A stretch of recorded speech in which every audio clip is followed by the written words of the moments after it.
Welcome to another unit in this Excel course. This time I'm going to talk about how we can generate pivot tables out of a data set as shown here on the left.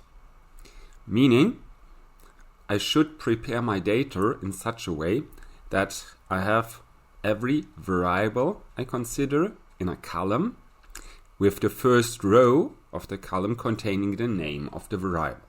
So for example here I have different IDs, years, expenditures, revenues and grants. Then when I have prepared it this way, I could go to Insert, and here on the left with Tables I have Pivot Table. If I just click here, he usually automatically recognizes where the data can come from, so he selects all of this. If not, I can change this here in the upper part, or I could also select some kind of external data source, like a data provider like Thomson Reuters, Bloomberg or stuff like this. Well, that's on where can I get the data from. Down here is where should I put my output, so my pivot table. So either put this into an existing worksheet or generate a new one. Usually it makes a bit more sense to put this into a new one, so we go with the default here as well. If I click OK, I get at this point a blank pivot table. And on the right, here with pivot table fields, I can then customize this pivot table. So here it makes specific sense to at least define columns and rows. So what we're going to do here, we put the years into the rows and the ID into columns. And then we have a table here. We should put something with values. So what should he actually evaluate? Let's go for example with grants. We go with grants. We see here for the different IDs, different years, we have the corresponding grants. The sum of grants in this context. If you want to have something else, you can click here.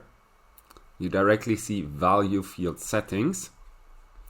And in the lower part, you can select what else you want to have, like averages, for example. And this displays the averages.